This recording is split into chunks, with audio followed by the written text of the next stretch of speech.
विधियां हमने संपन्न की है। राष्ट्रगीत होम जया होम अभ्यर्थन होम तक हम कल पहुंच गए थे। अब उसके पश्चात पानी ग्रहण विधि होती है, उस विधि को अब हम करेंगे। पानी ग्रहण विधि देखिए 135 पृष्ठ पर है। आप अकेले उतर के खड़े हो जाए, थोड़ा सा इच्छा होना है। एक दूसरे का आपको पकड़ना नहीं, ये आपका हाथ यहाँ इस स्थिति में तो लगना है।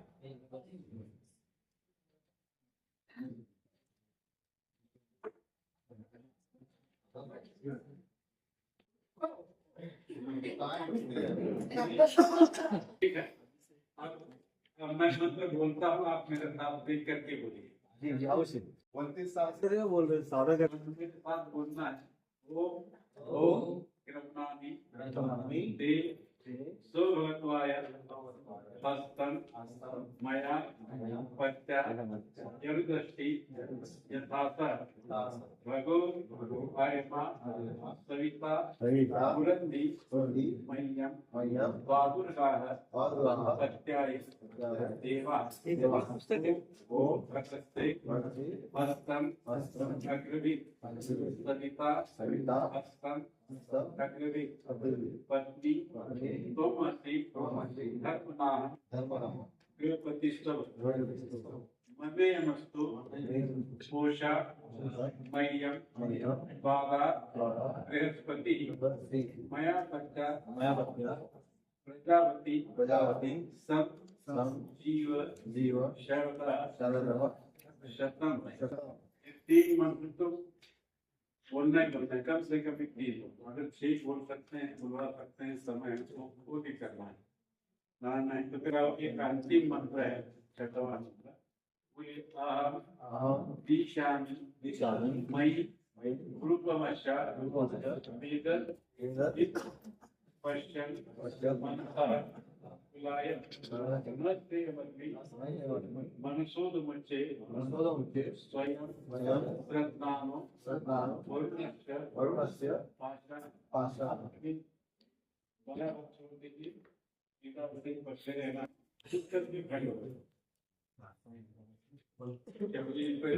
झुकाए मेरा बड़ा दर्द सुनना होता है, इसलिए खड़ा कर दिया। अब इसकी व्याख्या आपको करना है। ये बहुत ही महत्वपूर्ण व्याख्या है, इनके लिए मार्गदर्शक बातें पानी ग्रहण विधि में होती है। पानी का संस्कृत में हाथ को पानी कहते हैं, हाथ में हाथ ग्रहण करना अर्थात इसी का नाम है पानी ग्रहण। तो ये एक दूसरे का हाथ में ग्रहण किए हुए हैं। ग्रहण करना अपनी संस्कृति है और अपहरण करना ये संस्कृति है। तो यहाँ ग्रहण कर रहे हैं एक दूसरे के हाथ को, तो उसका उद्देश्य क्या है? ये वर और वधु को पता होना चाहिए कि हमने एक दूसरे का हाथ क्यों पकड़ लिया है, क्यों ग्रहण कर लिया है। तो इसमें वर जो है वधु को लक्ष्य करके कहता है कि वधु, मैं मेरे सौभाग्य की वृद्धि के लिए, उत्तम संतति की प्राप्ति के लिए और बुढ़ापा शानदार विकसित करने के लिए मैंने तेरे हाथ को मेरे हाथ में ग्रहण कर लिया है। परम पिता परमात्मा ने तुझे मेरे लिए सुपुर्द किया है। आज से मैं तेरा गृहपति हूँ और तू मेरी धर्मपत्नी है। ऐसा पहले मंत्र का भाव है। तो इसमें स्पष्ट कहा गया है कि ये दोनों एक दूसरे का हाथ 3 कामों के लिए, 3 उद्देश्य के लिए एक दूसरे का हाथ उन्होंने ग्रहण कर लिया। पहला उद्देश्य है इनको सौभाग्यशाली होना है, दूसरा उद्देश्य है इनको वीर पुत्रों के माता पिता बनना है, और तीसरा उद्देश्य है कि बुढ़ापा शानदार व्यतीत करना है। और ये तीनों बातें एक दूसरे के सहकार्य के बिना संभव नहीं, इसलिए इन दोनों का सहकार्य एक दूसरे को होना आवश्यक होता है। तो जैसे उस दिन में मैंने पहले उसका थोड़ा तरह से विश्लेषण किया था कि बुढ़ापा शानदार उसी का व्यतीत होता है जिसकी संतान अच्छी होती है, और जिनकी अच्छी संतान होती है, सुसंस्कारित होती है, तो वो माता पिता निश्चित रूप से सौभाग्यशाली होते हैं। तो संपत्ति यही संपत्ति है वास्तव में। वो अगर ठीक है, उत्तम है, तो फिर बुढ़ापे में कोई चिंता करने की जरूरत नहीं होती। तो ये सौभाग्य को पाना है, बुढ़ापा शानदार व्यतीत करना है, तो उत्तम संपत्ति का होना आवश्यक होता है। तो उसमें उस दिन जो मैंने कहा, आज भी दोहराता क्या उस विवाह संस्कार में बात को स्पष्ट रूप से कह पाएंगे कि इसमें पहली बात है कि ये पूरे 6 मंत्रों का सारांश बोल रहा है कि इसमें एक जगह पति बोलता है कि मैं तुझे उत्तम अन्न से भराऊंगा, अर्थात मेरे यहाँ तुझे उत्तम अन्न मिलेगा। तो थोड़ी सी बात शुरू में, उससे पहली बात मैं कहूंगा कि प्रशंसा प्रकार ये कहते हैं कि जिन पति पत्नी में बेहद प्रसन्नता है, दोनों एक दूसरे से खुश हैं, ऐसे ही माता पिता की कोख से उत्तम संतान पैदा होती है। और जिनमें उड़न है, दुख है, नाराजगी है, रोज झगड़े हैं, तो ऐसे पति पत्नी को भी संतानें होती है, लेकिन एक आध बार हो सकता है कि वो मंदबुद्धि हो, अल्पायुषी हो, रोगी पैदा हो। लेकिन और मान लो ऐसा कुछ नहीं हुआ, और तो भी स्वभाव के ऊपर ही क्यों ना हो, उसका बुरा असर होता है, क्योंकि दोनों के नाराजगी का, प्रसन्नता का, और वो स्वभाव से दुष्ट पैदा हो सकती है।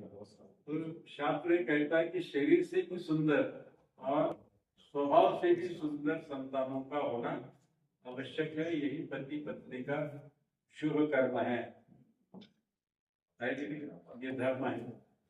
तो इस उद्देश्य से संतान शरीर से भी सुंदर, स्वभाव से भी सुंदर अगर हम चाहते हैं, तो पति पत्नी में प्रसन्नता का होना आवश्यक है। फिर उसके साथ साथ फिर पति और पत्नी को कैसे प्रसन्न रखना, इसके बाद में मैं बोला हूँ, पुनः एक बार दोहराता हूँ, कोई नया है तो, कि पत्नी को प्रसन्न रखना है तो पत्नी को अपने घर में अच्छा भोजन मिलना चाहिए, सकल आहार, सात्विक आहार पत्नी को मिलना चाहिए, ताजा आहार मिलना चाहिए। तो इससे पत्नी प्रसन्न हो जाते हैं। ये अन्न जो है मन को जोड़ने वाला भी है, ये अन्न मन को तोड़ता भी है और जोड़ता भी है कि नहीं। लोगों को टी पार्टियां चलती है ना, तो इसलिए चलती है कि लोगों को जोड़ना होता है। तो ये अन्न दोनों भी काम करता है, जोड़ता भी है, तोड़ता भी। अगर हम प्रसन्नता से सामने वाले को कोई अच्छी चीज खिलाते हैं तो हमारे साथ जुड़ जाता है, जुड़ता ही नहीं। अरे हमने उनके घर का अनाज खाया है, ये भावना उसमें होती है, उससे उनके साथ हम बेईमानी नहीं करेंगे, माता है वो अन्न को याद करता है। और अन्न में भेद आ गया, मेरी थाली में कुछ और इनकी थाली में कुछ अलग आ गया, तो फिर मन में भेद आता है, और ये मन में भेद आ गया तो फिर परिवार एकत्रित रह नहीं सकता। तो इसलिए अन्न, उत्तम अन्न तो देने की आवश्यकता है, और वो पति इस प्रकार की घोषणा करता है कि मेरे घर में मुझे उत्तम अन्न मिलेगा। इससे प्रसन्नता भी होती है, आहुति भी उसका बढ़ता है, बहुत सारी बातें। और खिलाने से, अच्छा अन्न खिलाने से, अच्छा अन्न खाने वाले, अच्छा अन्न खिलाने वाले के प्रति खाने वाले के मन में अच्छी भावना पैदा होती है कि किसी ने अच्छा अन्न खिलाया, अच्छे प्रसन्नता से खिलाया, तो खाने वाले के मन में खिलाने वाले के प्रति अच्छी भावना तैयार हो जाती है। अगर ऐसा होता नहीं है तो फिर घर में बहू और सास के जो झगड़े होते हैं, तो कई बार उनके ससुराल का खाकर के वो सास के साथ झगड़ती है, तो क्यों झगड़ती है? तो खिलाने पिलाने की कहीं गड़बड़ी हो जाती है। वो अपनी बेटी को कुछ खिलाती है, बेटे को कुछ खिलाती है, बहू को कुछ खिलाती है। तो ऐसा अगर वहाँ व्यवहार होता है तो वो वहाँ रह करके भी उनकी नहीं होती, या वो उन सब लोगों को अपना नहीं मानती। तो इसलिए बहू का मन हमारे परिवार के सभी लोगों के प्रति अच्छा बने, इसके लिए उसमें अन्न में भेदभाव नहीं करना चाहिए, पक्षपात नहीं करना चाहिए। तो वो जो भी है सबके साथ उसको भी मिलना चाहिए। तो ये महत्वपूर्ण बात उसमें है। फिर इसके बाद वो कहता है कि मैं तुझे वस्त्र और अलंकारों से सजाऊंगा। तो वस्त्र और अलंकार भी बीच बीच में किसी न किसी बहाने से देते रहना है। और तीसरी बात यह है कि मैं तेरे से एकनिष्ठ रहूंगा।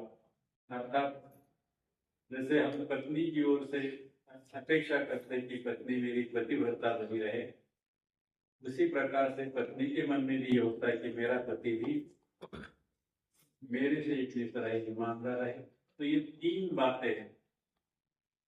पति अपने आप को पालते हैं बातों से, सबके साथ बोल रहा है कि मैं तेरे से एकनिष्ठ रहूंगा, अच्छा निकलाऊंगा, वस्त्र तुझे सम्मानित करूंगा। क्योंकि इस प्रकार से वो स्वयं को बांध लेता है, और बांध करके फिर उसी के अनुसार अगर वो व्यवहार करता है गृहस्थाश्रम में, इसी को उससे पत्नी प्रसन्न रहती है। और पत्नी ही मान लो लक्ष्मी है, स्त्री ही लक्ष्मी होती है, जीवित और मूर्तिमंत। लक्ष्मी अगर कोई है तो स्त्री है। तो इसका सम्मान घर में होता है। जहाँ स्त्री का सम्मान घर में होता है वहां देवताओं का वास होता है, ऐसा कहा गया है, वहां लक्ष्मी भी रहती है। तो इसलिए पत्नी का या स्त्रियों का सम्मान करना पुरुषों का कर्तव्य है। फिर इसी प्रकार से पत्नी भी अपने पतिव्रता का पालन करे, पति के घर के सभी लोगों को अपना अपने व्यक्ति हैं, मेरे लिए देवतुल्य है, इनकी सेवा करने के लिए ही परमात्मा ने इस परिवार में मुझे भेजा है। इस प्रकार की भावना रख करके सास ससुर है, देवर है, ननंदे हैं, सबके साथ उसका भी व्यवहार हो, तो वो भी प्रसन्नता प्रदान करने वाली बात होती है। फिर रसोई में भी सुगरण हो, अन्नपूर्णा, तो वो स्त्री भी सबकी प्रिय बन जाती है उस परिवार में। तो इस प्रकार से एक दूसरे को प्रसन्न करने की बातें यहाँ इसमें पानी ग्रहण के मंत्र ही जो है उसमें उपदेश दिया गया है, संकेत दिया गया है। तो इनको ध्यान में रखना है। और इसके बाद एक परिक्रमा होती है। परिक्रमा कैसे आता है?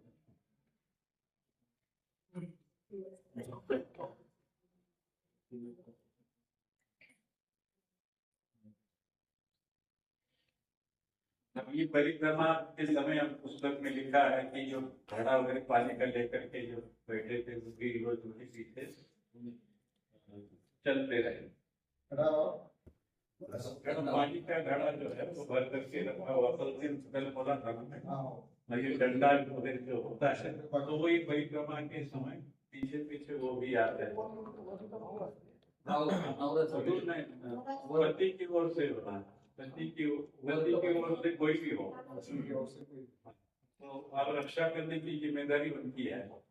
तो वो अपने लोगों को नियुक्त करे, किसके पास घड़ा देना है, किसके पास डंडा देना है। तो इस प्रकार से करना है। फिर उसके बाद जो है एक मंत्र है, वो अमोहम अस्मि सा तम सा तमश्य मोहम सामास्मि स्वं तावे विवाह वहे सह विदुरधा वहे प्रजा प्रजना वहे पुत्रान् विद्धा वहे लोम ते संतो जगदश्रय संप्रियो रुचिष्णु सुमनश्यमानो वशीम सर्वदा जीवित सर्वदा सुनियाम सर्वदा। इस प्रकार का एक मंत्र जो है, इस मंत्र के माध्यम से ये दोनों प्रतिज्ञा करते हैं। जैसे पहली बार प्रतिज्ञा किए थे तमाम की बात थी, तो उसी प्रकार से कह रहे हैं एक दूसरे से कि ये एक दूसरे से कहते हैं कि हम दोनों ने ज्ञान पूर्वक एक दूसरे को ग्रहण किया है, स्वीकार किया है, पति पत्नी के रूप में, जीवन साथी के रूप में हमने चयन किया है। और ये ज्ञान पूर्वक किया है, जबरदस्ती से नहीं है, किसी के कहने से नहीं है। तो फिर ये कहता है कि मैं, पति कहता है कि जैसे सामवेद प्रशंसनीय है और ऋग्वेद भी प्रशंसनीय है, तो मैं सामवेद हूँ तो ऋग्वेद है, दोनों भी प्रशंसित है, और प्रशंसित कार्य करके हम भी प्रशंसित बनेंगे। और दोनों एक दूसरे से ये कहते हैं कि हम बुढ़ापे तक इसी प्रकार से एक दूसरे के प्रिय बन करके रहेंगे, मिलजुल करके हिलमिल करके अपने परिवार में वृद्धावस्था तक रहेंगे, तो 100 वर्ष तक जिएंगे। इस प्रकार का इस प्रकार की प्रतिज्ञा वो कर देंगे। अर्थात पुनः एक बार निश्चित रूप से कहते हैं कि हम एक दूसरे का साथ निभाएंगे। तो ये हुआ पानी ग्रहण का। अब इसके बाद शिलारोहण होता है। शिला कहते हैं पत्थर को, एक पत्थर भी धो करके अच्छा सा तैयार रखना है,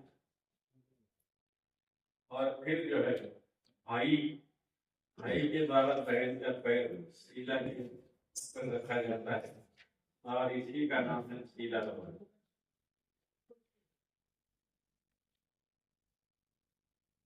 लेकिन तुमच्यापैकी भाव म्हणून या होगा ये थोडस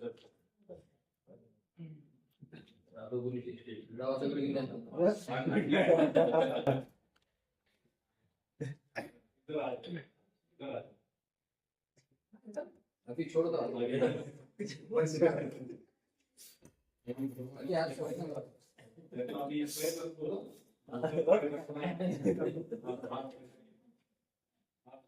अब आपको बोलना है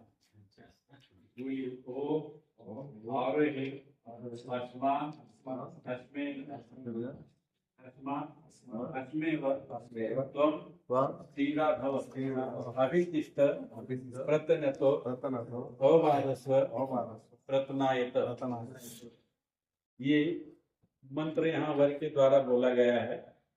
वर ये अपने वधु को इस प्रकार से एक संकेत दे रहा है, एक सुझाव या उपदेश दे रहा है कि हे वधु, आज तूने तेरे सीधे पैर के नीचे पत्थर को दबाया है, अर्थात पत्थर पर मार, तो ये पत्थर की जैसा तुझे भी बनना है। गृहस्थाश्रम में कभी सुख कभी दुख के प्रसंग आएंगे, कभी मान होगा, कभी अपमान होगा, कभी संकट की घड़ियां आएंगी, कभी खुशियों की घड़ियां आ जाती है। सुख और दुख ये किसी को छुटता नहीं। मर्यादा पुरुषोत्तम रामचंद्र जी जो उनको भी वनवास भोगना पड़ा। योगीराज श्री कृष्ण जी महाराज हो, उनको भी दुख उठाने पड़े। तो हम लोगों को भी सुख और दुख इनका सामना करना ही पड़ता है।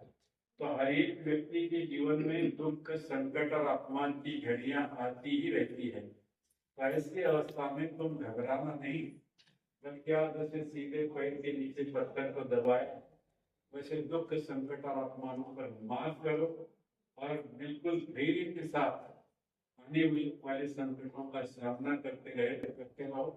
और इसी प्रकार से हम उस दुख या संकट अपमानों को परास्त करके हम अपने गृहस्थ जीवन में सफल बन सकते हैं, अपना गृहस्थाश्रम यशस्वी बना सकते हैं, सुखदायक बना सकते हैं। इस प्रकार का उपदेश इसमें है, अर्थात धैर्य का उपदेश है।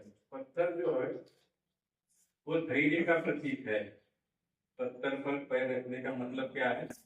पत्थर जो है धैर्य का प्रतीक है।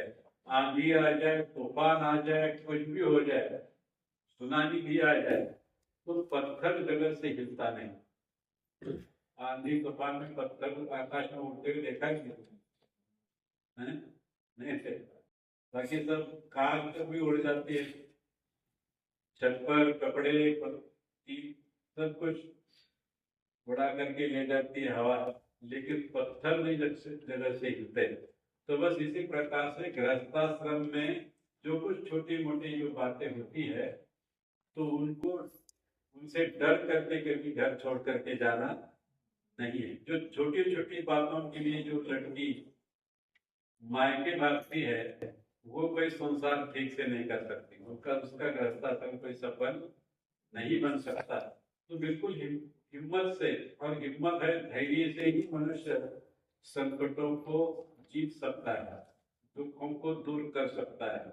भागना ये कोई दुख को दूर करने का कोई उपाय नहीं है। जैसे नीति शास्त्र में कहा कि बारिश के दिनों में बादल सूरज को कितने दिन तक ढकेंगे, ढक करके रखेंगे, और बादल के ढकने से सूरज घबराता नहीं है और इधर उधर भागता कि नहीं कि मेरा क्या होगा, कैसे होगा। तो स्थिर रहता है। बादल ही आते हैं और बादल ही चले जाते हैं, है कि नहीं। इनको करना कुछ नहीं, स्थिर रहना है। एक मारुति चिंतनपल्ली और करके सोलापुर के एक व्यक्ति, बड़े प्रसिद्ध व्यक्ति हैं और पशु और पक्षियों का अभ्यास करने वाले एक जंगल के अधिकारी थे। उन्होंने बहुत कुछ अभ्यास किया है। उन्होंने एक पुस्तक लिखी, उसमें ये लिखा है कि मान लो कभी अकेले निशस्त्र, कोई हथियार नहीं आपके पास, और गए जंगल में और सामने से शेर आता हुआ आपको दिखाई देगा, तो आपको क्या करना चाहिए। तो वो लिखते हैं कि उस शेर को देख करके तुम बस भागने लग जाओगे तो शेर समझ लेता है कि ये मेरे से कमजोर है और फिर उसका वो बिल्कुल पीछा करता है, उसको मार डालता है। लेकिन आप एक पेड़ के जैसे खुर्टे के जैसा चुप खड़े रहो, कुछ करना नहीं, बिना हिले के चुपचाप खड़े रहो, तो हो सकता है शेर तुम्हारे सामने से निकल जाए और तुम बच सकते हो। तो ये उनके अभ्यास के द्वारा उन्होंने कहा। तो संकटों को दूर करने के लिए धैर्य का होना अत्यंत आवश्यक है और यही शिक्षा यहाँ दी जा रही है। एक अप्रत्यक्ष रूप से भाई भी एक कह रहा है कि बहन आज तक तो माता पिता के घर में थी, ब्रह्मचर्य आश्रम में थी, आज से तो गृहस्थाश्रम में प्रवेश कर रही है। तो हो सकता है कि मान अपमान और संकटों का समय भी आएंगे, तो ऐसे समय में तो हिलना नहीं, बिल्कुल डटे रहना, उनको उनसे और उस पर बात करते हुए आगे बढ़ना, ये धैर्य का उद्देश्य है। तो मनुस्मृति में जो धर्म के 10 लक्षण लिखे हैं उसमें धृति ये पहला लक्षण है, और जिसके पास धैर्य है वही धर्म का पालन कर सकता है। जिसके पास धैर्य नहीं है वो धर्म का पालन नहीं कर सकता। बहुत बड़ी उपदेश जो है ये शीला भवन के इस विधि में वधों के लिए दिया जाता है। अब ये लाजा होम है, तो लाजा होम में अब ये अंजलि पकड़ परत है बताना है तो हाँ ये छोटो बढ़िया बांधे के ऊपर। अब ये दोनों के अंदर भी ये अब उसमें ये जो लाजा होती है ना धान की बनाई हुई जो लाजा है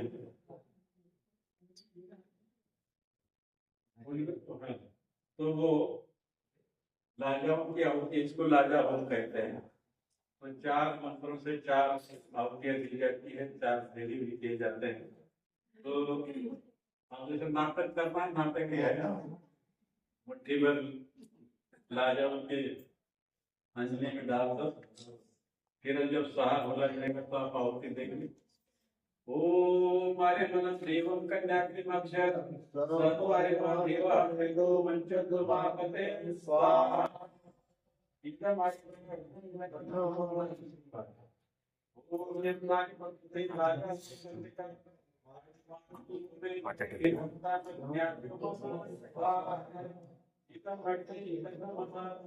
ओ विमान राजा अपने संगति करनम तला ममत्व्यंज सवननंदर पदविमन्यतामय पदविमन्यतामय स्वाहा।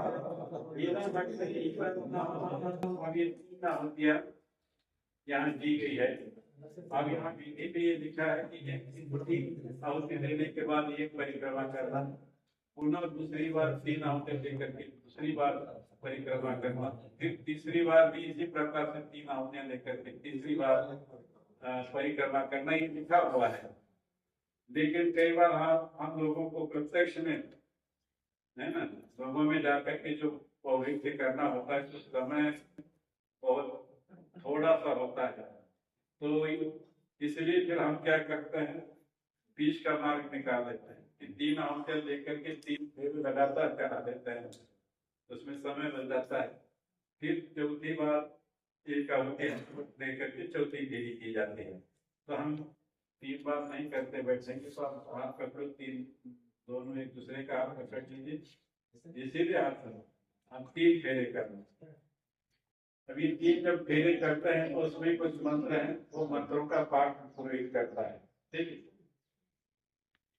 ओम सरस्वती नमो सुरगे वादिपति यंत्रा विश्वसिद्धोषसृजा प्रसादकर्ता यस्या मूर्तदप्रभवदशामिष्मितप्रगत तापत्सिकरतं वंशमीना नामतमं यशः ओम दुर्गभद्रे परमं सूर्या वागुनासः गुणापतिभ्यो जायाभ्या अग्निप्रज्ञासः कन्या दीक्षा कन्या उपत्वया इस प्रकार से मंत्रों का पाठ करते रहे ना, वो परिक्रमा करते रहे, पकड़ना और फिर राजा दादा इसमें कब थोड़ा सा खुलासा करता हूँ। उसमें पुस्तक में लिखा है कि जो राजा हाथ में दी जाती है तो उसमें थोड़ा सा घी डालने की बात है। तो कई बार घी कम ज्यादा डालते हैं तो हाथ उसके दोनों के हाथ तो घी लगता है, हाथ चिपचिपे बन जाते हैं। तो मैं क्या करता हूँ कि वो पिता को, वधु के पिता के हाथ में घी का बर्तन देता हूँ, चम्मच देता हूँ, इनकी जब आहुति होती है तो फिर उसमें वो आहुति दे ताकि हाथ गंदे ना हो, इसलिए।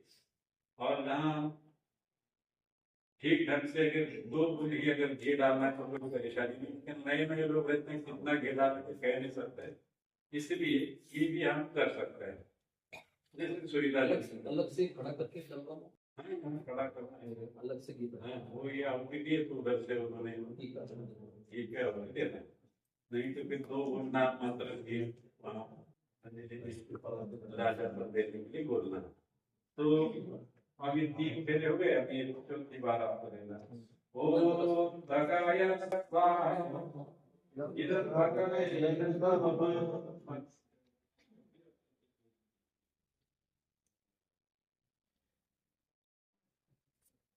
आज ये जो मंत्र कहे जाते हैं फेरे के समय, तो उसमें ये कहा गया है कि इस मंत्र में स्त्री का यश गाया गया है। स्त्री जो है उत्तम यश का यश गाया जा रहा है, और वास्तव में वेदों में इस प्रकार का गुणगान स्वीकार किया ही गया है, क्योंकि स्त्री ही मान लो ये मनुष्य सृष्टि की आधार है। प्रापत्य जो है उसी से बढ़ता है, मनुष्य वंश उसी से बढ़ता है।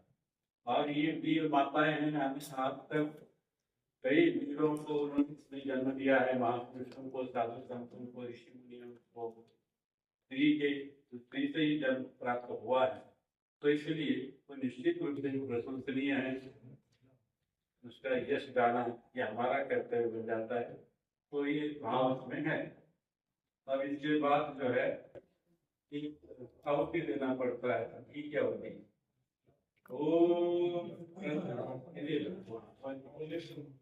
ओम प्रजापते स्वाहा।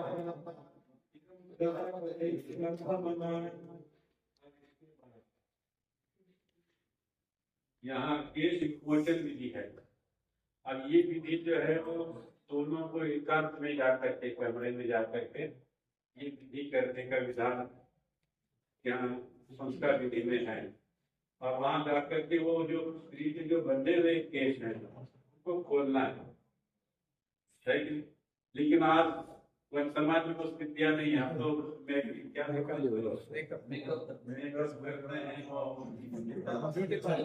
ब्यूटी पार्लर पर जा करके आते हैं, अब वहां लगाए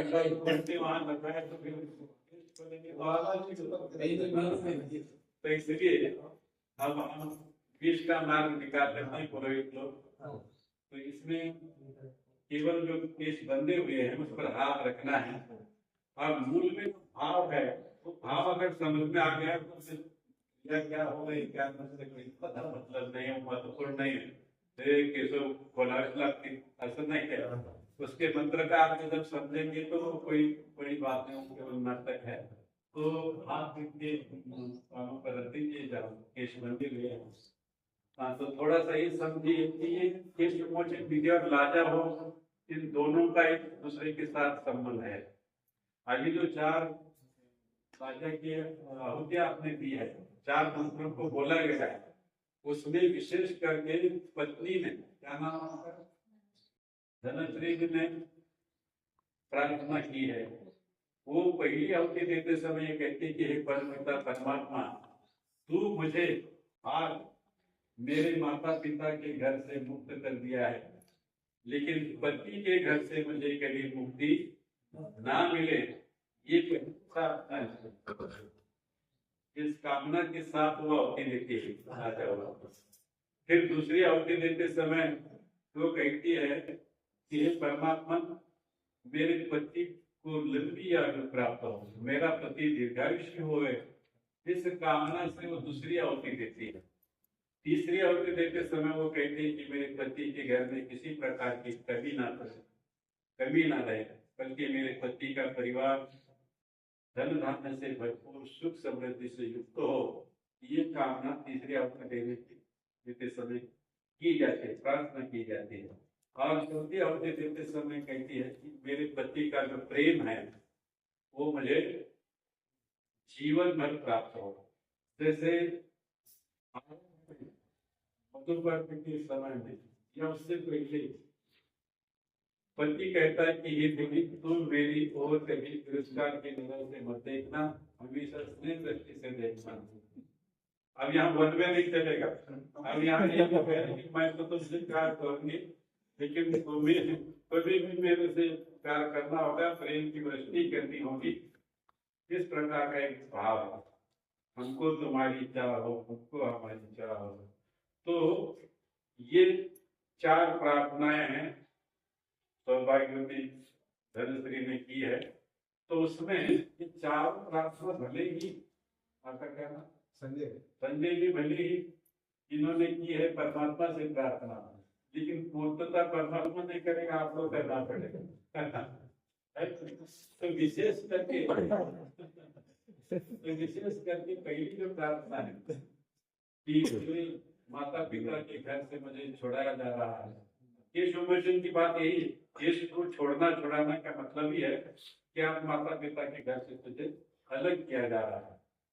तो अब तक तो माता पिता के घर से जुड़ी हुई थी, अब तुझे अलग किया जा रहा है, तुझे पति ग्रह भेजा जा रहा है। तो यहाँ हमको यही कहना है कि हे देवी, भले ही मैं आज तुझे तेरी माता पिता के घर से अलग कर रहा हूँ, छुड़ा रहा हूँ, लेकिन मेरे घर से तुझे कभी अलग होने की नौबत नहीं आई। मैं जीवन भर तुझे कभी अंतर नहीं दूंगा। तुम और मैं, हम दोनों भी एक दूसरे के जीवन साथी बन करके इस गृहस्थाश्रम को सफलतापूर्वक व्यतीत करेंगे। तू हमेशा स्नेह से अच्छी प्रकार बंधी रहना और उत्तम पुत्र वाली बनना, इस प्रकार का एक भाव भरा मंत्र है। वही मेरे साथ ओम परत्वा मुंचामि वरुणस्य पाशा त्वा वसना सविता सुशिवा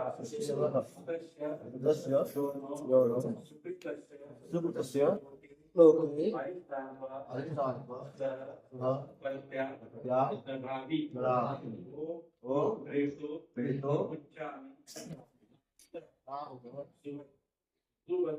सुभद्रा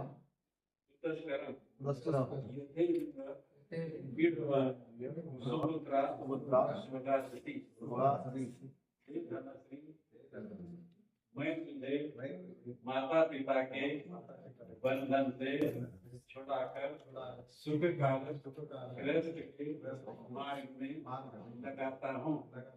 मैं पति भाव के साथ तेरा पोषण करने की प्रतिज्ञा करता हूँ। तो मुझे ऐश्वर्यशाली पति के साथ अच्छी प्रकार बंधी रहना और उत्तम संस्कृति वाली बनना। बस ये आपने या एक वचन अभिवचन दिया है कि बस मैं तेरा पालन पोषण करूंगा, तुमको चिंता करने की जरूरत नहीं, अलग होने की भी नौबत नहीं आएगी, उत्तर आपने दिया है। यहाँ तो यही पकड़ कर करना है। जोड़िए बोल बरस के चल दे। दो बार कैसे आप केश उपनिषद विधि इस प्रकार से है, उसका भाव भी मैंने समझा है, क्योंकि ये भावों को बतलाने से ही लोग जो है प्रभावित हो जाते हैं, समझ भी आ जाते हैं कि बात उनका क्या है और इनका क्या उत्तरदायित्व है, पति पत्नी को क्या करना है गृहस्थाश्रम में, इसके लिए ये होता है। फिर इसके बाद जो है ग्रंथि बंधन किया जाता है। और यहाँ परंपरा है, बंधन किया जाता है। अब इसके बाद के लिए सप्तपदी होती है।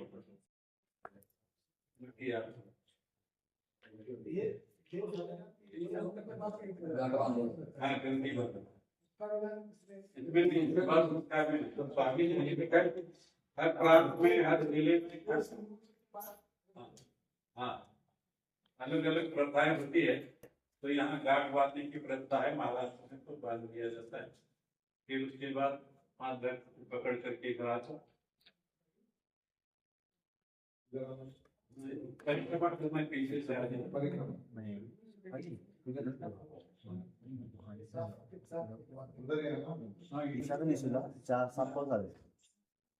यहाँ खड़े रहो, अर्थात ये ईशान्य दिशा है, पूर्व और उत्तर की ईशान्य जो दिशा होती है, इधर तो ये थोड़ा सा इधर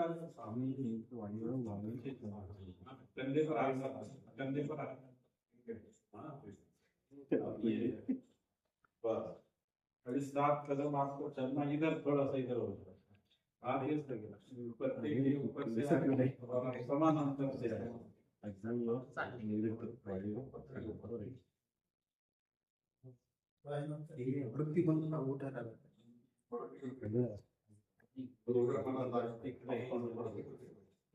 पासिंग तिकडे तिकडे अभी सप्तपदी भी बड़ा है और सप्तपदी भी बहुत सारी बातें इनको समझाई गई है। दाम्पत्य जीवन रसमय और प्रेममय बनने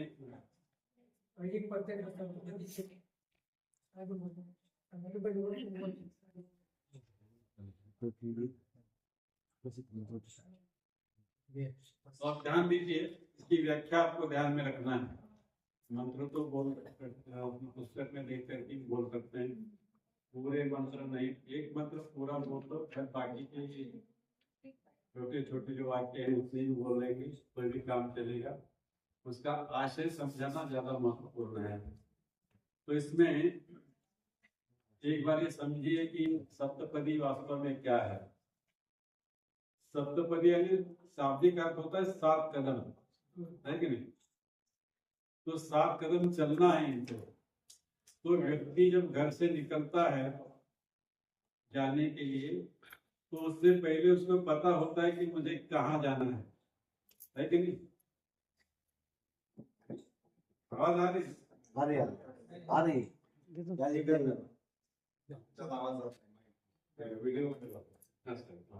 व्यक्ति जब चलता है तो कहीं रुकने के लिए चलता है, कहाँ रुकना है, कहाँ पहुंचना है, ये पहले उसको पता होना चाहिए। और कुछ भी पता नहीं, घर से बाहर निकला तो कहाँ रुकेगा, वो जिंदगी भर भटकेगा, कहीं रुकेगा ही नहीं। तो यहाँ 7 कदम में इनको कहाँ पहुंचना है, कहाँ रुकना है, तो 7वां कदम है सखा सप्तपदी भव, वहां जाकर के रुकना है। और फिर सखा इस शब्द का अर्थ होता है मित्र, मैत्री संपादन करना है, मित्र बनना है एक दूसरे का, और इसके लिए 7 कदम इनको चलना है। तो इसका तो ये दोनों भी एक दूसरे के अच्छे मित्र बने। सखा खास मित्र तो बहुत होते हैं, लेकिन खास कोई कोई होता है। हाँ, और ये मित्र किसको कहते हैं उसकी व्याख्या बहुत बड़ी है, लेकिन मैं 2-3 बातें यहाँ बतलाता हूँ जो आवश्यक है।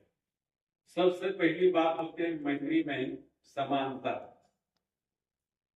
लेकिन गुणों की समानता में मैत्री होती है। शराबी व्यक्ति से मैत्री करता है कि नहीं? अच्छे व्यक्ति के साथ उसकी मित्रता बन जाती है। तो गुण कर्म स्वभाव एक दूसरे के अनुकूल हो, ये तो पहले से ही कहा जा रहा है। पसंद नापसंद भी इसी की होती है। तो गुण कर्म स्वभाव भी एक दूसरे के अनुकूल है ही है, लेकिन झगड़ा होता है घर में अधिकार पर। मेरा अधिकार बढ़ा कि तेरा अधिकार बढ़ा। अब जहाँ अधिकार की बात आती है तो वहां मैत्री नहीं।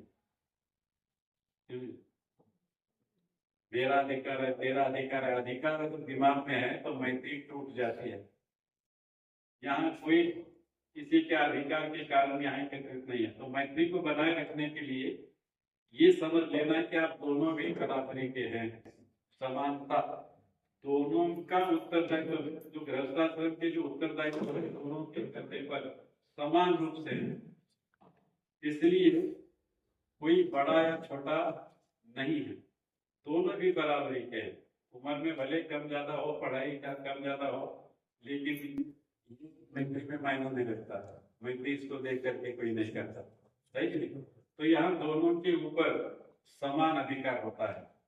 और कई बार एक प्रश्न आता है महिलाओं के दिमाग में कि तुम बोलते तो बहुत अच्छी अच्छी बातें, समानता है, समान है, लेकिन स्त्रियों को तो पीछे आपने धकेल दिया और पति को आगे करवाते हो, तो हमको तो दुय्यम दर्जा है। लेकिन देखो जब गाड़ी चलाना है तो एक को पीछे एक को आगे होना ही पड़ता है कि नहीं। साइकिल है, दोनों अगर पहिए कहने लगे कि हम आगे रहेंगे तो साइकिल बनेगी नहीं बनेगी, ट्रक भी है, मानो 4 चक्की है तो दोनों को पीछे दोनों को आगे होना चाहिए। लेकिन आगे जो पहिया है वो पिछले पहिए से कोई बहुत भारी है, बहुत भारी होता है क्या? नहीं होता। दोनों की कीमत एक ही होती है, लेकिन व्यवस्था इसलिए किसी को आगे किसी को पीछे होना पड़ता है। और मैं ये कहता हूँ हमेशा कि देखो पिछला जो पहिया है वो आगे के पहिए से भी ज्यादा महत्वपूर्ण है। क्यों जी? जब पैडल मारते हैं तो पीछे का पहिया जब तक खिलता नहीं, आगे वाला बढ़ता नहीं। ब्रेक भी वही है पीछे। और किसी को डबल लेना है तो कहाँ? पीछे। कोई बोझा लेकर के जाना है पीछे ही।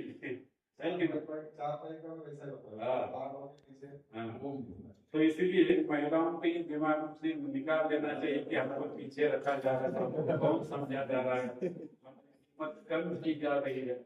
और ये आगे वाला भी ये नहीं करना, अहंकार में नहीं आना कि तुम पीछे हो मैं आगे हूँ, ऐसा ही व्यवस्था है भाई।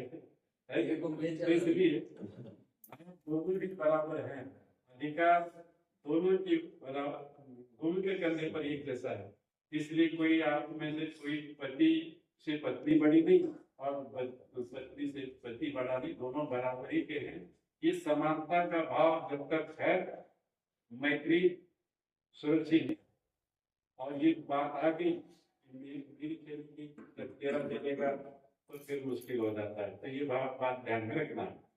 दूसरी बात होती है मैत्री में सुसंवाद, झगड़ा नहीं, सुसंवाद।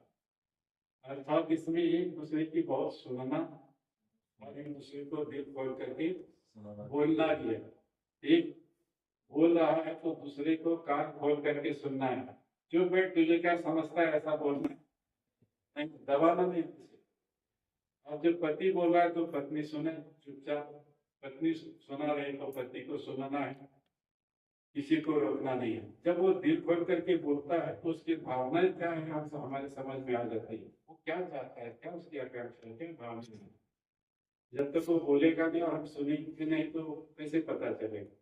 इसलिए खूब बोलो, कान खोल करके एक दूसरे की सुनो, तो फिर वो सुसंवाद हो सकता है, हम एक दूसरे के हृदय की बातों को समझ सकते हैं। अगर हम मुलाकात करके घर पर कभी कभी होता है, कभी कभी पत्नी अपने पति को कहती है कि तुमको क्या मौका है, और कहीं कहीं कहीं पति पत्नी को बोलने नहीं देता, कहीं पत्नी पति को बोलने नहीं देती, तो वहाँ सुसंवाद नहीं होता, मन निर्मल नहीं होते। और फिर किसी का जिसका बोलने नहीं देता दिया जाता जिसको, उसका मन कुंठित होता है कि फिर वो तकरार करने लग जाते हैं। अगर मान लो पति नहीं सुनता तो पत्नी फिर कोई आई गई मेहमानों के पास जब चर्चा करती है तो कहती कि क्या है, नहीं सुनते ही नहीं। ये अपनी मैं हूँ इसलिए यहाँ नहीं और दूसरी तो दूर भी नहीं। और कहीं कहीं जहाँ पत्नी बहुत कड़ी होती है, कड़क, पति को बोलने नहीं देती, चलने ही नहीं देती, तो वो भी कहता है कि मैं हूँ इसलिए संभाल रहा हूँ, उसको तरीका निकाल देता। तो ये कब होता है, सुसंवाद नहीं होता पति पत्नी में। तो इसलिए घर में, पूरे घर में सुसंवाद का वातावरण रहेगा तो किसी के मन में किसी के प्रति कोई कूढ़न नहीं रहेगी, और फिर मन बिल्कुल साफ मन, निर्मल मन से एक दूसरे के साथ व्यवहार होता है। तो ये मैत्री को निभाना है, रिश्ता दृढ़ बनाना है, तो सुसंवाद दोनों में होना चाहिए। मैत्री का एक दूसरा लक्ष्य है। और तीसरी बात है, मित्र वो सच्चा होता है जो संकट में साथ देता है। तो पति पत्नी केवल सुख के साथीदार नहीं होते, बल्कि दुख में भी उतने ही साथीदार होते हैं। जब कभी पति संकट में आ जाए तो पत्नी सबसे पहले आती है। कभी पत्नी पर कुछ बीतता है तो पति सबसे पहले आता है दौड़ा दौड़ा। तो इसलिए पति पत्नी एक दूसरे के अच्छे मित्र हैं, खास मित्र हैं। बस ये मैत्री का भाव आप समझिए, तो फिर सखा सप्तपति भव आपके ध्यान में आ जाता है। दोनों पति पत्नी में भले रिश्ते से पति पत्नी होंगे, लेकिन व्यवहार मित्रतापूर्ण होना चाहिए। और जब व्यवहार मित्रतापूर्ण होता है तो फिर दाम्पत्य जीवन में रस आने लगता है, दाम्पत्य जीवन बड़ा आनंदमय होता है। अगर मैत्री का संबंध नहीं रहा, मैत्री जैसा एक दूसरे के साथ बर्ताव नहीं करते, तो फिर बहुत सारे लोगों को आपने सुना है कि हमने बड़ी गलती की, विवाह किया विवाह नहीं करना चाहिए था। कहते हैं लोग, क्यों कहते हैं, उनको पति पत्नी को मित्र के जैसा व्यवहार एक दूसरे के साथ करना नहीं आता, तब ये शिकायतें होती है। हाँ झगड़ा थोड़ा बहुत तो मान लो, जैसे दिवाली के दौरान वैसे उस प्रकार की हो तो कोई बात नहीं है, लेकिन बहुत तीव्रता का नहीं होना चाहिए। तो ठीक है, मैं भविष्य में मैं बतला रहा हूँ। तो मित्रता संपादित करना ही आवश्यक है। आप चलने पर हाथ रखिए। एक मंत्र है, आप सभी मेरे साथ बोलेंगे, चलेगा?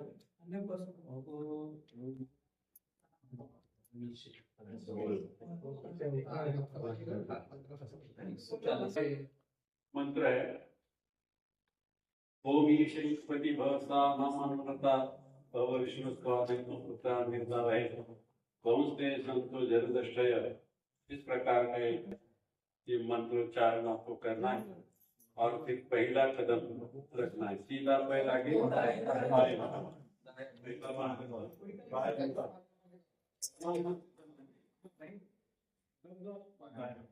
पहला कदम हो गया है।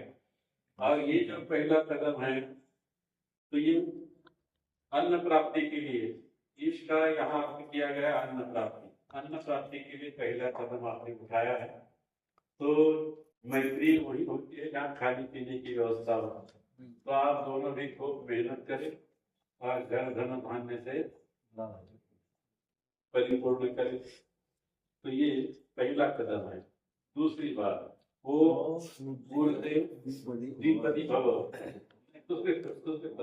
उपाय मिलाओ। अब वैसे मैंने रात्रि में नहीं बोला कि मेहनत इतनी करना जिससे हमारी तबीयत ठीक रहे, शरीर क्या बलवान रहे, दीर्घायुषी बना रहे। इसका ध्यान रखते हुए मेहनत करना है। ये अन्न की प्राप्ति तो आपने की, अब साथ में अपने शारीरिक आरोग्य और बल के लिए दूसरा कदम आपने उठाया है। बुढ़ापे तक आप बिल्कुल शरीर से निरोग और सुदृढ़ रहे, सशक्त बने रहे, तो बहुत सारी चीजें फिर संपादन की जा सकती है। और दूसरा यह है कि दोनों अगर निरोगी और सशक्त हैं तो आप दोनों का जो आकर्षण है पति पत्नी के प्रति वो बना रहता है। पत्नी बीमार है, हमेशा बीमार रहती है, और पति तंदुरुस्त है, तो बीमार व्यक्ति से तंदुरुस्त व्यक्ति का भी मैत्री नहीं करता। या पति बीमार है तो पत्नी का प्रेम जरा पतला हो जाता है। तो इसलिए दोनों भी मजबूत रहे, है कि नहीं? तो आप बोलिए राजकोषाय श्रीपति भव। तीसरा ये संपत्ति के लिए तीसरा कदम उठाया गया है। धन प्राप्ति के लिए आप चाहे व्यवसाय कर रहे हैं, नौकरी कर रहे हैं, जो भी कुछ कर रहे हैं, तो वो कुशलता पूर्वक करें, मन पूर्वक करें, बिल्कुल उसमें अपना मन हो, प्रसन्नता पूर्वक किया हुआ काम मनुष्य को उतना ज्यादा थकावट नहीं देता। और जबरदस्ती अगर कोई काम कराता है तो दुखी हो जाता है आदमी, थोड़ा सा काम बहुत सा लगता है।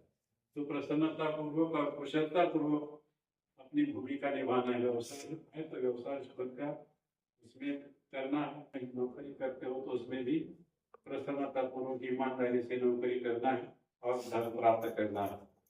फिर बोलिए ओ मायु भवाय चतुष्पदी भव। अब इधर जो जगत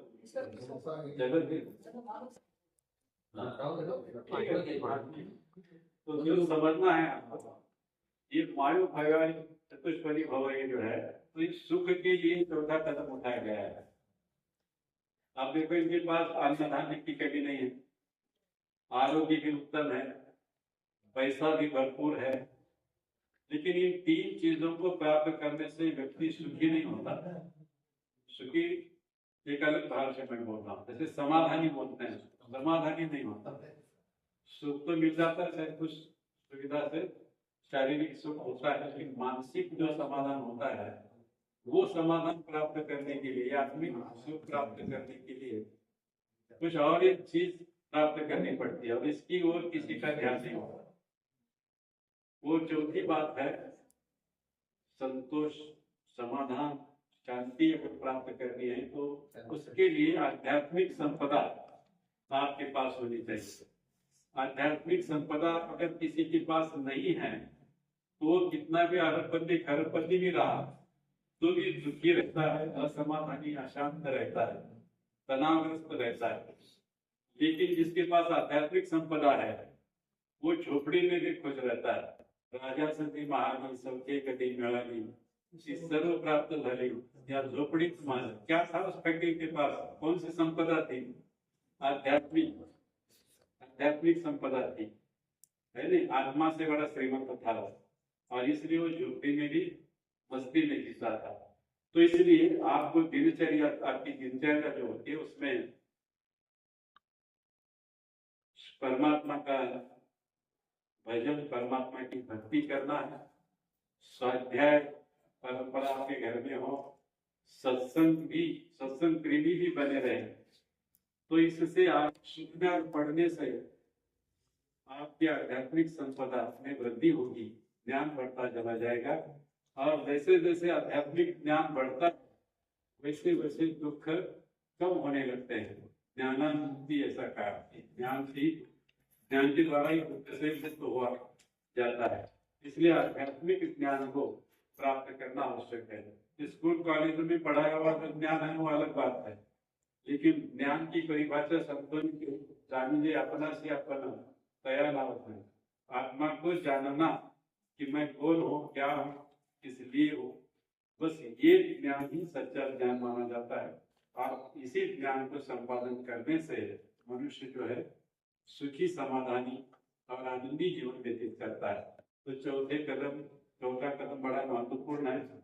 इस कदम पर ही लोगों का ध्यान नहीं रहता, बाकी धन कमाओ बोलने की जरूरत नहीं, वो बोलने से पहले दौड़ता है।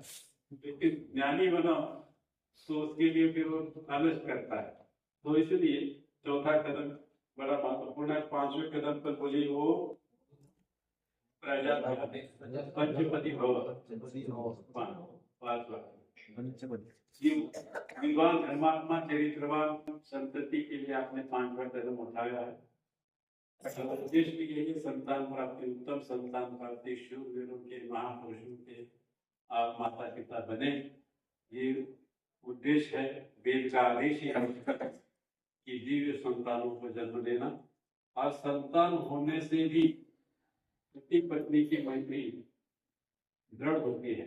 मान लो विवाह हो गया और 10-12 साल हो गए, संतान ही नहीं हो रही है, तो पति पत्नी में एक दूसरे के प्रति संदेह निर्माण होने लग जाता है, और संदेह जहाँ है वह मैत्री नहीं होगी। तो इसलिए प्रयास करें कि हम अच्छे संतानों को जन्म दें। तो ये इसके लिए पांचवा कदम आपने उठाया है। और पुरोहित भी अपनी ओर से आशीर्वाद देता है कि परमात्मा की कृपा कर शूरवीरों के महात्मा के माता पिता बने। तो बोली ओ ऋतुधर भव छठा। ये ऋतु अनुकूल चलने के लिए कहा गया है। ऋतु तो एक 6 ऋतु है, इसका जो ध्यान रखें कौन से ऋतु में क्या खाना है, कैसे लेना है, हमारी दिनचर्या दूसरी ऋतु के अनुसार बदल सकती है, उसका अभ्यास करके अगर हम खान पान वगैरह का व्यवस्था करते हैं तो हमारा शरीर निरोगी और हम फिर भी चलते हैं। और उसका दूसरा भाव है मर्यादा का पालन करना। धार्मिक जो मर्यादाएं हैं, नियम है जीने के, उन सबका पालन करना आवश्यक होता है। तो धार्मिक मर्यादाओं का पालन करने से मनुष्य का यश बढ़ता है। यश भी तो होना चाहिए, समाज में हमारी कीर्ति हो, नाम हो, सत्कार हो, सम्मान हो, ये भी तो सुख का साधन है। तो आप दोनों मर्यादा का पालन करने वाले बने। जैसे मर्यादा पुरुषोत्तम रामचंद्र जी को 9.5 लाख वर्ष हो गए, लेकिन फिर भी हम इनका नाम लेते लेते थकते नहीं। उलट बड़े अपने आप को पुलकित या भाग्यशाली मानते हैं नाम लेकर के। तो क्यों? तो उन्होंने मर्यादा का पालन किया है, आर्य मर्यादा का पालन किया है, इसलिए उनका नाम लिया जाता है। वो भी तुम्हारे हमारे जैसे मर्यादा छोड़ करके चलने वाले होते हैं, तो उनको कौन याद करता है कि? तो ये भी यश भी हमारे लिए बहुत महत्वपूर्ण होता है। तो इसलिए आप मर्यादा का पालन भी करते रहे, आर्य मर्यादाओं का। ठीक है। अब इसके बाद बोली ओ सखा सप्तपदी भव। अब इस कदम से आप एक दूसरे के खास मित्र बने। अगर प्राचीन परंपरा की है, केवल स्त्री विवाह के समय में नहीं, अगर पुरुष भी किसी पुरुष से मैत्री संपादन करना चाहता है, उस समय परंपरा थी कि यज्ञ के सामने 7 कदम चलते थे। जैसे सुग्रीव और राम का परिचय हनुमान जी ने किया, तो उस समय सप्तपदी कराई गई, उनमें मैत्री स्थापना कराई गई, ये उल्लेख उसमें मिलता है। तो ये सप्तपदी मैत्री के संपादन के लिए सप्तपदी की जाती है। तो उसकी बात मैं कहता हूँ कि केवल पति पत्नी ही मित्र की पति पत्नी की मैत्री संपादन करने के लिए ही सप्तपदी की जाती है, ऐसी बात नहीं है। तो इन दोनों को एक दूसरे के साथ मैत्री स्थापन तो करना ही करना है, लेकिन साथ में परमात्मा से भी मैत्री करना होगा, ये उद्देश्य भी है। और इसलिए विवाह होने के बाद पौराणिक जगत में विवाह होने के बाद लोग किसी न किसी देवता को जानते हैं। यहाँ कोई पंढरपुर जाएगा, कोई और कहीं, उसके अपने जो मान्य देवता है वहां जाकर के दर्शन करके आता है। तो उसका क्या मतलब है? तो परमात्मा को भूलना नहीं है। गृहस्थाश्रम में रह करके परमात्मा को भूलना नहीं, तो परमात्मा के दर्शन करने या परमात्मा की कृपा प्राप्त करने के लिए गृहस्थाश्रम के कर्तव्यों को निभाते निभाते ये सारा प्रयास करना है। तो ये आप दोनों जब पति पत्नी मित्र के जैसा रहते हैं, तो समझ लीजिए परमात्मा की आप भक्ति कर रहे हैं। जैसे माता की आज्ञा पालन करने वाले को मातृभक्त कहते हैं, गुरु जी की आज्ञा पालन करने को गुरु भक्त कहते हैं, और ईश्वर की आज्ञा पालन करने वाले को ईश्वर भक्त कहते हैं। और ईश्वर ने आज्ञा दी है पति पत्नी को आपस में झगड़ो मत। आप जो झगड़ा करते हैं तो समझ लीजिए जो परमात्मा की आज्ञा का पालन नहीं कर रहे हैं, परमात्मा की कृपा ही उनको नहीं मिलेगी।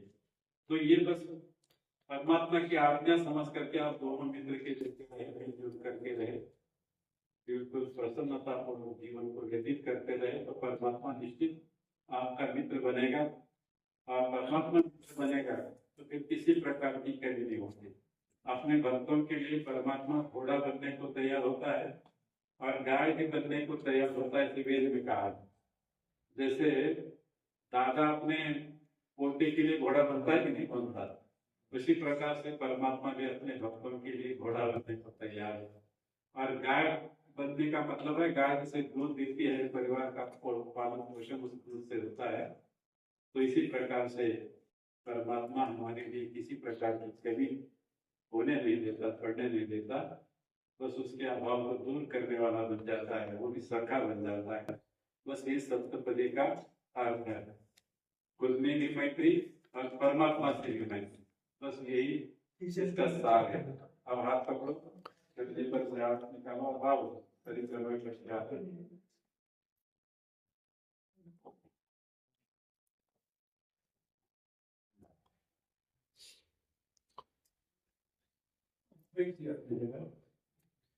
अब ये सप्तपदी हो गई।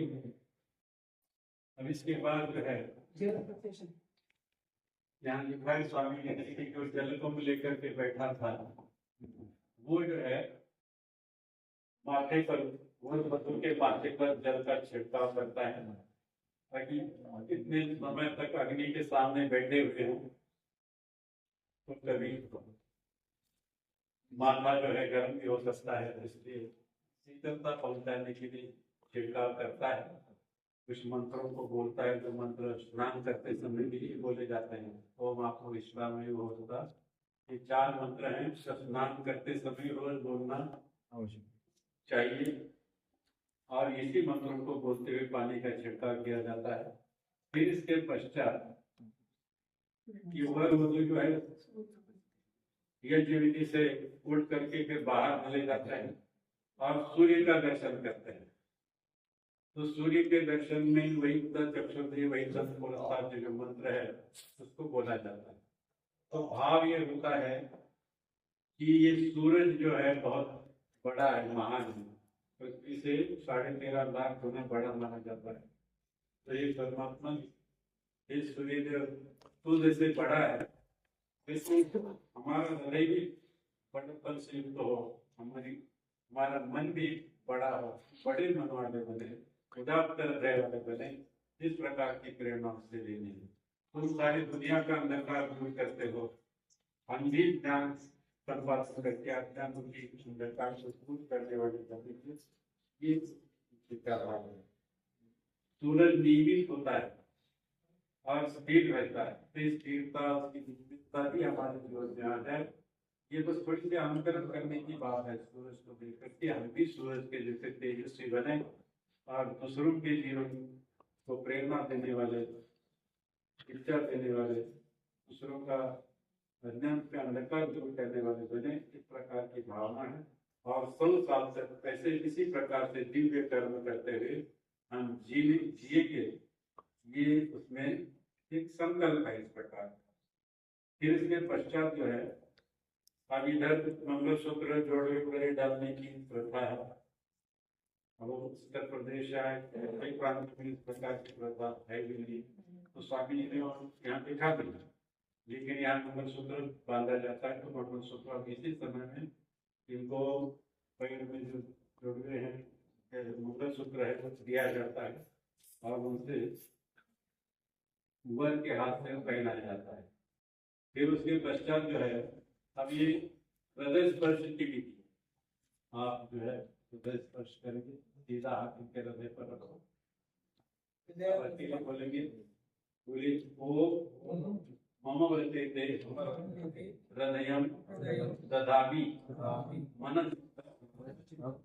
मम चित्तं अनुचित्तं तेऽस्तु मम वाचं एकमनं प्रजापतिष्ठा जीवनस्तु मह्यं। जो तेरा हृदय है वह तेरा हृदय और जो मेरा हृदय है वह तेरा हो जाए। प्रजापति परमात्मा ने हमें एक दूसरे के लिए नियुक्त किया है। तो इस प्रकार से आप एक दूसरे के बन जाते हैं। आप भी उनके हृदय का उसको प्राप्त करें। उनसे भी यही मंत्र बुलवाना है। बोलिए ओ मम वर्तेते हृदयं ददामि मम चित्तं अनुचित्तं तेऽस्तु मम वाचं एकमना जुषस्व प्रजापतिष्ठा जीवनस्तु मह्यं। छोड़िए। अब इसका भाव बड़ा सुंदर है। यहाँ तो मेरा हृदय जो है वो तुम्हारा बने, तुम्हारा मेरा बने, ये भाव इसमें है कि यार रीते चार बने।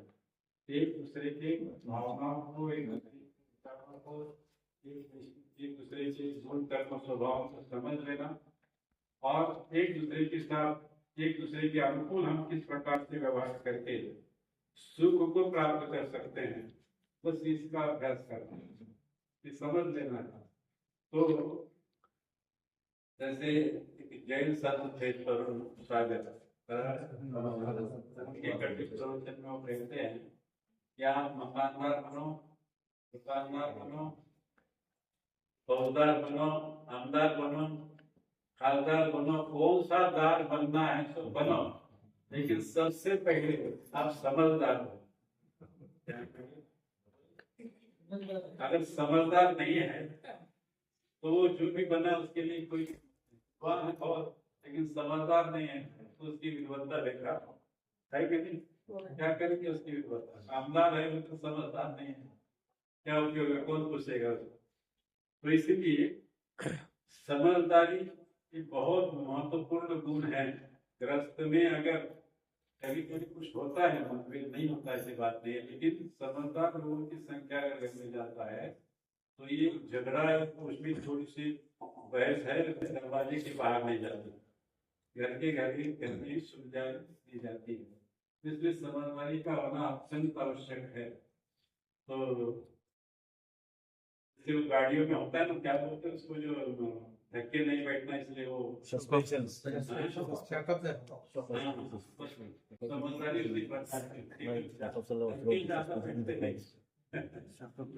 उसी प्रकार की तो इस प्रकार से आपने जो है हृदय का स्पर्श करके और जो भी संस्कारों में जो भी प्रतिज्ञा की है, वचन और ये किया है, तो उसको निभाने का भी हृदय से आपने आश्वासित कर दिया है एक दूसरे को कि भाई हम बातों को सारे निभाएंगे, वचनों की पूर्तता करेंगे, एक दूसरे को समझते हुए मित्रता को जो है बनाए रखेंगे और अपना दाम्पत्य जीवन रसमय और प्रेममय बनाएंगे। ये भाव उसमें होता है। तो ये इसके बाद जो है फिर इधर महाराष्ट्र में ये मांग सिंदूर भर दी जाती है। तो वो हृदय स्पर्श होने के बाद सिंदूर भरना है, 3 बार उसको भर देना है मांग में, और फिर उसके बाद जो है आशीर्वाद दिया जाता है।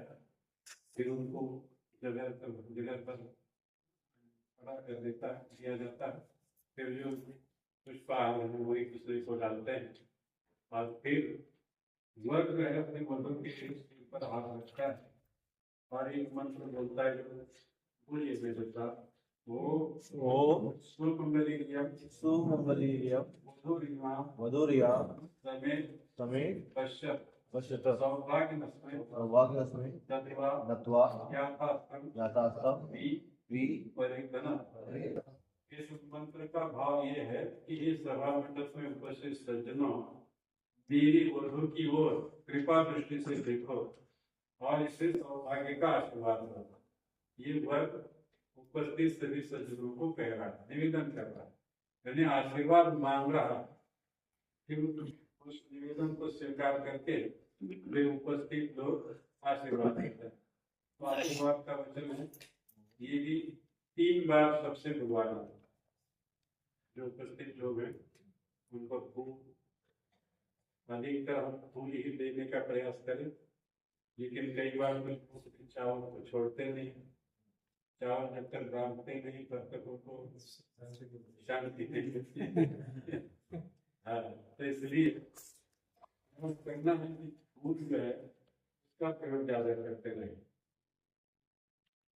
ये फूल भी कोई यहाँ जरूरी नहीं है, स्वामी जी ने लिखा ना फूल डालो चावल डालो। आशीर्वाद महत्वपूर्ण है, आशीर्वाद हृदय की वस्तु है। हम हृदय से जो भी दोनों के लिए जो शुभकामना करते हैं तो वही उनके हृदय तक पहुंच जाती है। आज यही सही आशीर्वाद होता है। तो इसलिए आशीर्वाद के मंत्रों को सबसे बुलवाना, फिर परंपरा की वजह चावल के जगह बोल देना, ताकि चावल रहे अन्न है उसका नाश न हो। तो आशीर्वाद के मंत्र बोलेंगे, फिर समाप्त करेंगे। बिल्कुल जैन को खड़ा करना अवश्य। खड़े हो जाओ।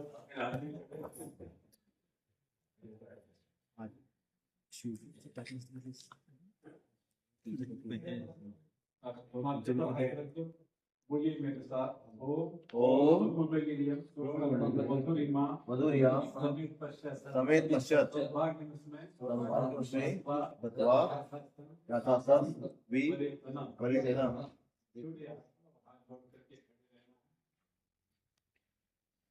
आप सबको बोलना है मेरे साथ। मैंने निवेदन तो किया है, तो भले इन्होंने कहा मेरी पत्नी की ओर कृपा दृष्टि से देखो, लेकिन हम दोनों की ओर कृपा दृष्टि से देखेंगे और दोनों को सौभाग्य का आशीर्वाद देंगे। तो आप सब बोलेंगे ओम सौभाग्य सौभाग्यमस्तु, ओम शुभं भवतु, ओम सौभाग्यमस्तु, ओम शुभं भवतु, ओम सौभाग्यमस्तु, ओम शुभं भवतु।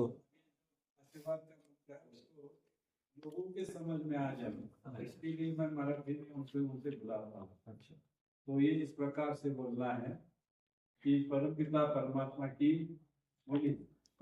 पिता परमात्मा की कृपा से सौभाग्यशाली बने और दोबारा कल्याण हो।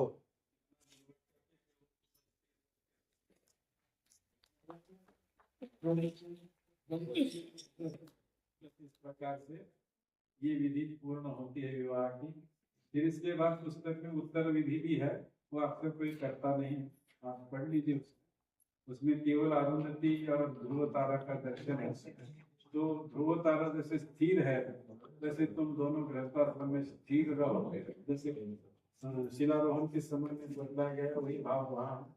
और अरुंधति दर्शन का एक मतलब ये है कि अरुंधति जो नक्षत्र है वो वशिष्ठ नक्षत्र के हमेशा नजदीक रहता है। नक्षत्र नजदीक रहता है, तो उससे संकेत है कि तुम भी पति के नजदीक रहो, दूर मत रहना।